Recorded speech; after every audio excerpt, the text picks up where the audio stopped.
Hi, y'all. It's Bridget Cutshall with Real Things Living. Today, my guest is Saleema Vellani. Hope I said that right. She is the founder and CEO of Ripple Impact and the author of Innovation Starts with I. For quick background, she's an entrepreneur and keynote speaker and an adjunct professor, and she has led 100 plus international organizations and nonprofits to the next stage of growth and innovation. Can you say hi, Saleema? Hi, everyone. Well, thanks for listening. Right. I do appreciate you being on here because I know you're really busy, but I had reached out to you. I mean, we've met a couple of years ago, not physically, but online. And you had mentioned something that caught my attention, how with all this change that we have in the world, and it's just so noisy, people just talk about being thought leaders, but we actually need more active leaders.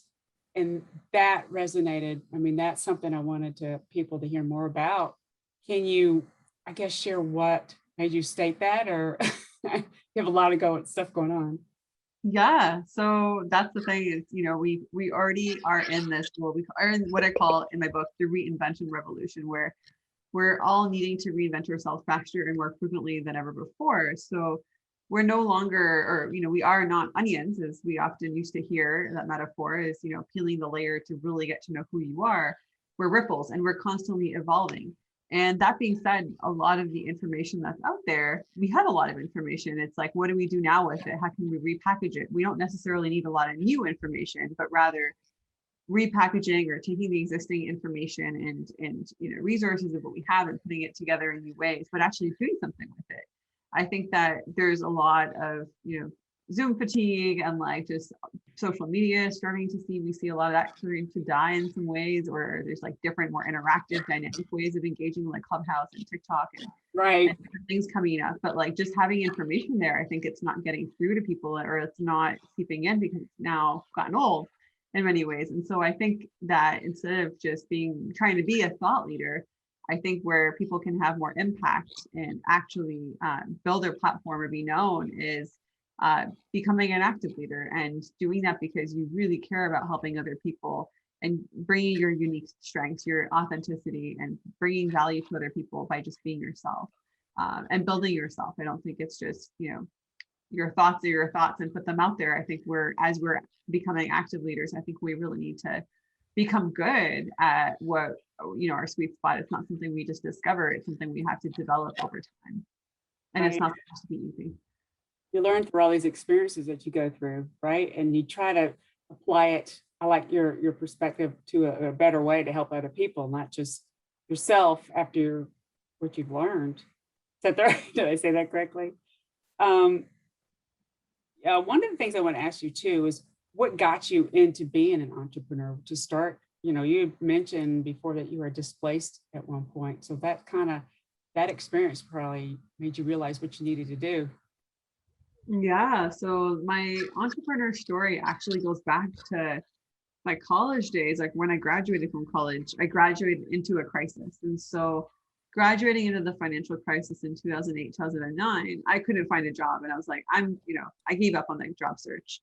And so I ended up going to Brazil to, add value, do what I can to help others. And I went to do some volunteer work. I was supposed to go to an orphanage. And before going down, the boss said, don't come to the orphanage. I want you to work in Rio de Janeiro and be based there. And I want you to start a language school to finance our orphanage because our situation isn't looking very great. And I was like, whoa, how am I going to go to Rio? I don't even speak Portuguese. I've never been to Brazil. I had no idea what I was doing. But I was like, okay, let's do this. And I went down there with my fellow volunteers that, teamed up with me. And it was interesting. I was leading that project in Rio, but it was a tough situation. My volunteers and we were living in a tiny room with bunk beds. We didn't have water most days. We had no internet. It was a really challenging situation at home that we didn't expect. And also the school was failing that we started. We started just using our own, using what we had ourselves, which is okay. It was a decent idea, not great, but we started with that. And interestingly, our business model was like, let's teach all the languages we know. And we failed because our group classes were now becoming private lessons or no-shows. And we were trying to do everything and teaching Italian, teaching French, Spanish, everything, Dutch, German. And we realized that, let's figure out what we can do before we call quits on school. We really wanted to help these kids and everyone that was working at the orphanage. So we decided, well, let's take an idea of just focusing on Portuguese for foreigners. Let's drop all those other languages. And when we did that, and we really focused on Portuguese and focused on developing a niche, everything changed. The school took off, and now it's one of the top rated Portuguese schools in Brazil today. It continues to support social development projects. It became a social enterprise from being a nonprofit. So essentially, it was a really interesting story of how we reinvented ourselves. But we started with, like innovation starts with I is my book title. We started with ourselves and what we could do. And then we evolved, we iterated into what we needed to do based on the market's response. So to answer your question, doing that volunteer work really set me up. I was going through that failure, trying to build it up, and all the challenges that we experienced getting that school running really taught me what it meant to be an entrepreneur. Not just the how do you start a business, but like the emotional resilience that's needed to survive or to thrive as an entrepreneur. And it was after that I took those skills with me and applied them when I was in another crisis. I went from Brazil to Italy, to the south of Italy, to Reggio di Calabria. Also, Euro crisis was starting. Also, couldn't find a job. I couldn't, cook traditional Italian food, so I couldn't work in the restaurant. I couldn't. Fettuccine Alfredo didn't exist. Caesar salad didn't exist, and I couldn't teach British English. And so, same story where I had to figure out how to survive. And so, I started doing freelance translation work online, and that turned into a translation business within a few months. And so basically, I always had to, whenever I was in survival mode, I would become an entrepreneur. But I never knew that I was an entrepreneur. I did not have awareness that was called entrepreneurship. Like I was just, for me, it was the plan B for not getting a job. And so I was like, well, this is what I'm going to do because I couldn't get a job. So I was actually very embarrassed about it. So I didn't even know that was a cool thing until I moved to the United States. And everyone was like, wow, when I started telling my story, like just really, really quietly to some friends, and they're like, oh my gosh, you built a business. And I was like, yeah. And I'm like, but I got my dream job, or I thought it was my dream job. So that was the story of how I became an entrepreneur. I think it's great because you thought differently, you were thinking differently, right? You didn't feel sorry for yourself, and you just, like you said, you were embarrassed, but at the same time, you had to survive. And you were, those kind of situations charge your creativity in a way. Is that the right? I mean, I'm assuming that's what you did, because apparently you know multiple languages, and that's kind of how you took away what you can do to help other people. And no, it was really trying to add value wherever I could and trying different things, failing in Brazil, failing in Italy.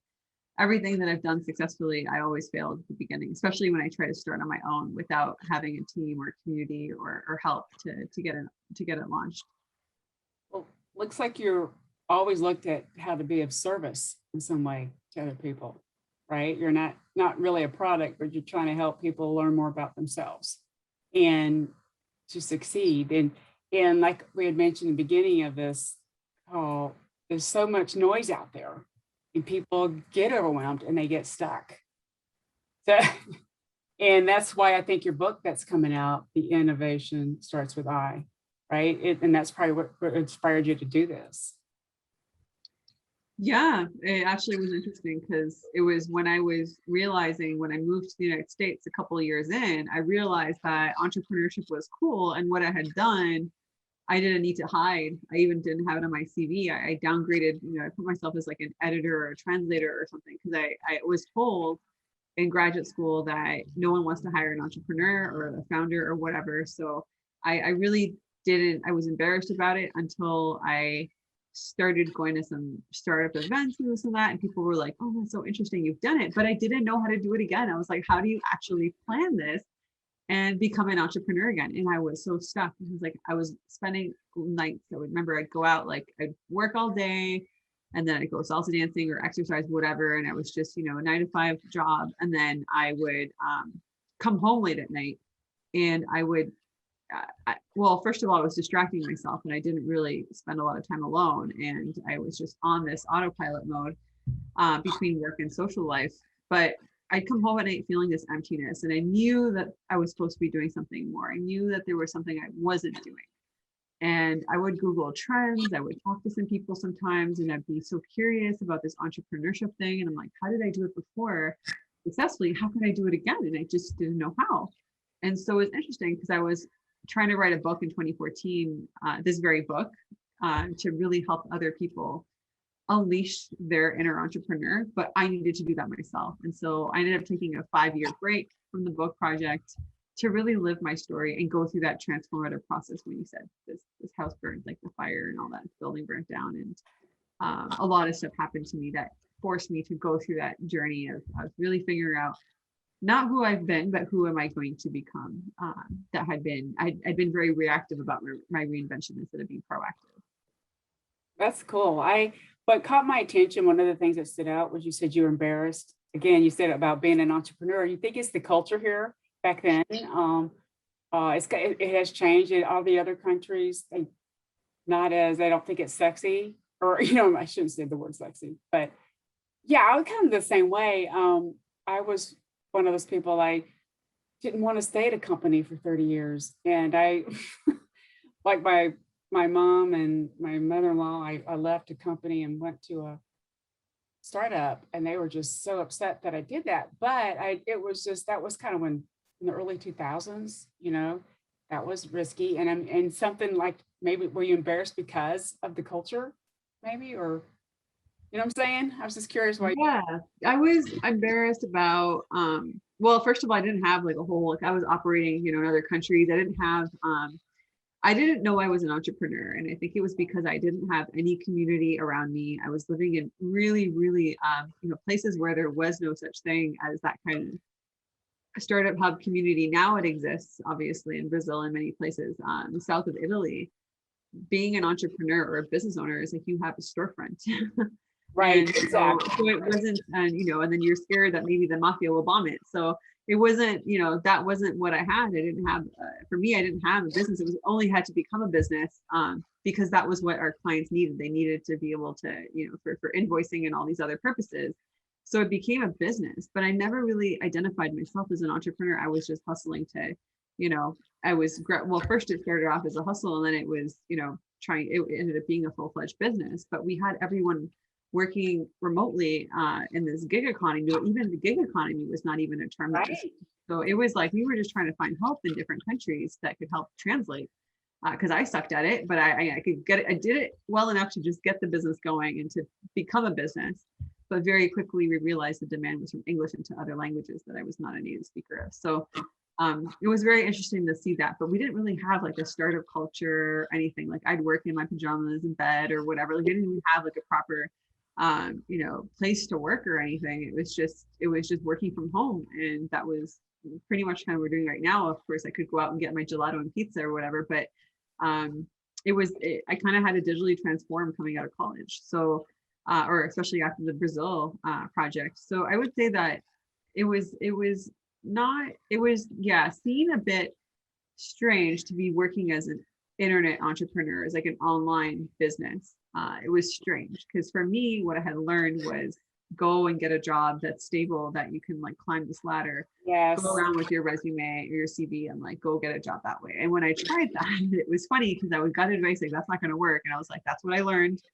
I went to college, I went to a good university, I'm going to do it. And I'd walk around and nobody cared. Like that's not how it worked there. And then, living in the south of Italy, there was a lot of brain drain, unemployment, like serious long-term unemployment, and then the Euro crisis. So nobody was going to hire me if they couldn't hire their own people. So it was, I tried different things like working in the restaurant kitchen. I did some MCing, but I sucked at all those things. And it was then I realized I can't work outside. I needed to like just not use my college degree, but use my languages, what I can do simple. I think that it's such a great backstory. And as you were saying that, I was wondering, like you said, what we learned in college is not what really can we apply to the real world right now. It's really, I have a marketing degree from a long time ago, and it seems like marketing changes every 6 months. to me. And everybody is a marketer. I mean, people think of marketing as a bad term, but it's about how to reach the right clients, right? Have you seen that from your perspective when you started, has it changed your process to get new, different business, how to reach out to people? Because there's so much going on with the social media and the internet, and it's all about your brand, your personal brand. Like, that's what I'm learning. I'm like, oh, it hurts my head, but but I understand that it is important. But one thing I understand and agree with you on is the authenticity and being honest and upfront. And I think that is your brand. It's about building trust with you. Am I correct in that? Yeah, people tend to say that. And I think that for me, I'm really passionate about helping other entrepreneurs and just be of service. Of course, I still do a lot of my social impact work, and I still do consulting. I teach students, graduate students and high school students, social entrepreneurship, design thinking. And, I call myself a hybridpreneur. So I think that I tend to do both entrepreneurship within organizations where I do consulting or wherever I can be of service, but then I also do build a business sort of thing where I don't have to rely on the market's terms, but I have the room for failure, but I can also reinvest in the business. And so it's just an interesting sort of setup where I can also, pursue my passion projects. I can do some volunteer work here and there, sit on some boards and or mentor some people. So it's interesting I think that we have to be in different spaces. And I think that will help us as individuals future-proof ourselves or be more proactive when it comes to reinventing, because that is the norm now. We have to constantly be reinventing. So I think that, and I've been talking about this since before COVID, but now it's even more relevant. And so I think just, constantly or embracing hybridpreneurship where you're constantly learning and growing, you're doing something to make your profit, whatever it is, whether it's something on the side or a main hustle, even if you're branded under, you're focused on your company or whatever you're growing. Pursuing your passion projects, so important to do some stuff that's you're passionate about without making it your business per se. If it's not your business, that's fine. And then especially this part is, yes, the part of being of service and giving back to the community. So yeah, I think that ultimately when you are doing those things and you are naturally going to show up as an active leader because you're doing that work, and so you naturally get marketed through your community and you build a platform around you, but not through just, putting out content or whatever, but that age is sort of dead now, or it's dying, but rather really helping people instead of thinking, especially as an entrepreneur, how can I meet these revenue goals, or how can I, get this many followers or whatever. I think they need to be thinking like, how can I help this many people do this, solve this problem? And it's those people, it's those success stories that will elevate you. People will buy those success stories. That's what we see as well with our business. Is people want to see, okay, well, you've done it. I want to do it too. Can you help me?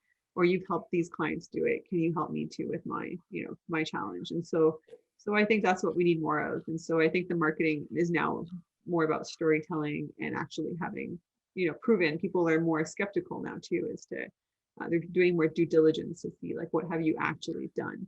Gotcha. Yeah, that is a good point. It is about the due diligence. I've noticed I do that too. And people have reached out to me to do like partner with you or something. I'm like, I don't know who you are. Kind of, I mean, and then it's just because you don't want to make sure you're having someone who is honest and is that the right word? That do the right thing. And I'm attracted to that kind of to work with those kind of people. The other thing I thought of, you had mentioned that you were a professor and you had is it online now because of COVID? What happened or? Yeah, so at Hopkins last year, I ended up teaching online with design thinking, which is such a hard thing. And it was in April. So it was right at the time where we were like, it went last minute online, and I had to revamp the entire course, which was much easier to do in person, in a sort of innovation lab sort of feel where you're in the classroom and it's really interactive and you get out of the building and you do all sorts of activities and stuff. And making it virtual made it a lot more challenging. At the same time, we planned it really well and it turned out to be quite successful. Solving, at that time, those were the days when people didn't have as much Zoom fatigue. It was a newer thing. And so they could handle it or tolerate it more, and just doing a lot of interactive activities helped. But it was definitely really hard teaching, just straight virtually. But now it's, you know, I'm going to be teaching high school students this summer with, you know, teaching them social entrepreneurship. So it's going to be more facilitating and some lecturing, some teaching. I don't like to call it lecturing. Workshop, maybe? More workshop style with more interaction with mentors and like a lot more blending hybrid formats. It's not going to be, you know, just straight up teaching. It's mostly actually facilitation, and more than anything, it's just interaction, like letting them learn by working in groups and breakout rooms. And so that's the main shift, or using Google Classroom, which now I'm getting trained on.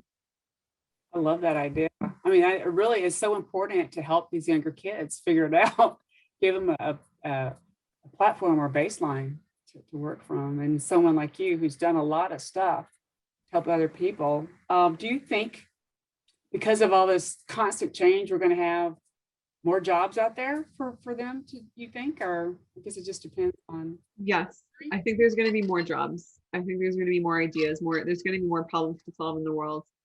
I think that there'll be jobs that we don't know yet. You know, there's just no more, we don't know what's going to pop up as new jobs, but there's going to be some really interesting ones like augmented reality, journey designers, and all kinds of really, really interesting, you know, opportunities. At the same time, many jobs are, you know, not, they're going to be obsolete.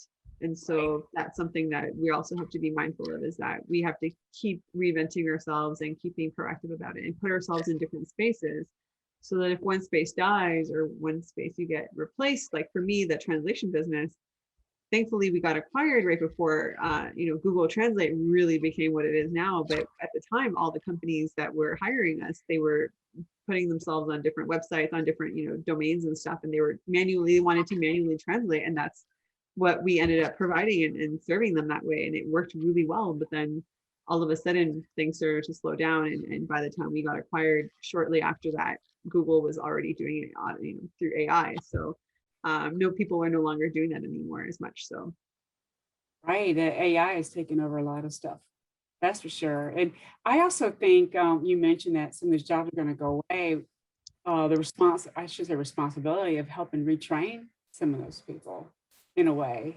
You know, is that something that I'm assuming you can help with that, or you have ideas for that, I'm sure already? yeah, I think that, you know, I think you mean like for future proofing. Yeah, right. Somebody, yeah, they were like, I can't give a specific example if they lost their job, but they need to be learn what their skills are, they can apply it to something else. And I see, you know, like my background, I see some just constant tech changes. And I see a lot of I mean, I don't physically make books, but that's being affected, you know, big time, especially from the COVID situation. More people are reading books now, right? But the technology to print a book is so much faster and easier and costs less that you're not going to need these bigger, you know, these press operators. You know, I'm just saying things like that. Those kind of press operators are going to be out of a job. Yeah, so exactly. That's the thing, is that I think that people need to, I talk a lot about this in the book, that, you know, innovation starts with I, and like knowing who we are, and then it happens with the we component and with other people, with teams and Right. communities. But I do think that knowing ourselves is not just going within. Like I spent a lot of time in, you know, India, Bali, and Thailand, and on the Eat, Pray, Self-Love journey when this building had a fire and I was displaced for several months. And this was, you know, a few years ago. And I was also trying to figure out, like, what's my purpose? What am I doing here? Who am I supposed to become? And I realized that spending all that time trying to go inwards and trying to just do a lot of yoga, meditation, Ayurveda, like I was just trying to heal myself essentially. And I just embarked on this entire transformative journey. But when I came back, which is a whole nother story in its own, because I couldn't get into the country. But when I came back, I had 2 weeks to find a job, and that would sponsor my visa. And essentially, I realized, you know, through doing 100 coffee meetings over the course of 2 weeks to land a job, I realized that I learned a lot about myself through those coffee meetings. And today, I think that introspection isn't just about going within ourselves. I think there's a certain element of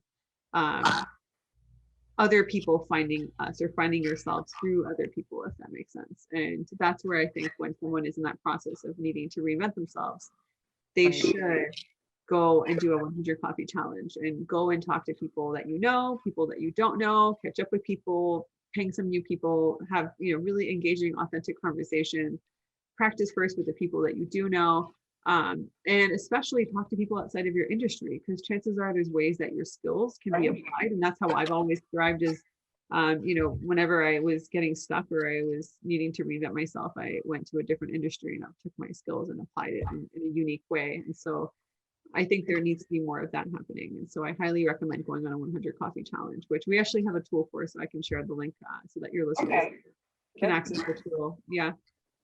I agree with you on that, what you're saying, being around other people from different industries or whatever. I get more energy because I'm learning. I like to continue to learn. I think that's just important for my brain as you age. I think it's important, and to stay active, and just the connecting with people. Hopefully it'll pick up soon where we can go do more in-person stuff. I think that was a shock for some people not being able to travel as much. And I'm assuming you're able. My understanding is you just went on did a TEDx talk, which is in person. Yeah. Right? So cool. Yeah, that was cool because it got postponed by a whole year. And so I went to Texas a couple of weeks ago to give my TEDx on innovation starts with I. And it was interesting because like the audience was pretty much almost empty. Like there were maybe like 30 people or something, but and there was a lot of social distancing happening, and I had to take my mask off on the stage. And yeah, it was interesting, but it was cool because it was streamed globally. And now that everyone was at home, my friends and family and my colleagues, they could actually watch it live and be part of that experience, versus before COVID, they probably wouldn't have had, the time, or we didn't have the technology. We wouldn't have like set it up for live stream like that. So yeah, that was pretty cool that we see a lot of adapting going on, and a lot of now with the vaccine out, we're seeing things slowly opening up and changing. And so I'm curious to see who will thrive through this period, because there's going to be a point of crystallization. So the earlier you can future-proof yourself and develop a lot of these capabilities, which I talk about in the book. Each chapter is a different capability, and so learning those capabilities, using the tools in the book, you'll set yourself up to be more successful. And that book was just released this month, right? It's being released later this spring, so we have the release right now. It's going to have like an early release for the ebook, and so we're going to do that. But right now, it's just finishing, going through the last editing round, and almost there. But it will be out. The process took a lot longer than I thought, and I definitely experienced my own failure through that journey. But I also think that I really wanted to make it a really good book and an impactful book, and it had to go through those cycles of learning and iteration. You have to make sure you have the proper quality check and editing, and there's just so much. And once you write something, you go like, oh, and you get feedback from others, like the editor. You need to edit it more than once, obviously. I'm sure that's what you learn from the process, right? Yeah. And even when you get a printed copy, trust me, you're gonna find something, because it's just your brain is probably in overload looking at it all the time. And but it's good. I think it's great what you're doing, and it's so helpful. And I love the positivity and the authenticity that you bring in to help people. Where can people learn more about you, Saleema? Yeah, so they can visit my website at saleemavellani.com. They can follow me on social media. On LinkedIn, I'm pretty active. And also on other social media, I'm a bit active on Twitter, a bit on Instagram, on Facebook. So the handle is at Saleema Vellani. And if they want to subscribe to the newsletter, they can do so by visiting the website and signing up there. And if you want to pre-order the book, you can do so. It's on Indiegogo right now. We had a pretty successful crowdfunding campaign last year to bring this book to life, or to even make the project happen during this pandemic, since we had to adapt to a whole digital strategy. And it's available on Indiegogo. If you look it up or follow me on social media, you'll be able to find it. I pre-ordered one of your books back in, I think it was when it was September, October. I remember, because I really like what you're doing. And is there also I guess we can find out, is there a YouTube link for where your TEDx speech is at? We can share, or the TEDx will be officially posted in mid-May, but there is a link that if you can see the live stream, but the official one will come out in May once it's edited. What I'll do for those that are listening, I'll summarize it and have her links in the description of this podcast episode. And I really appreciate you taking the time, Saleema, to share your story. It's so helpful for everybody what you're doing. Thank you. And I hope all of you, your listeners, just really work on those capabilities and future proofing yourself before that crystallization period happens. And I think you'll be proactive about reinventing yourself is what I would say. And Bridget, thank you so much for having me on the show. It was lovely conversing with you. And yeah, I'm looking forward to continuing our conversation. Thanks again. Thank you.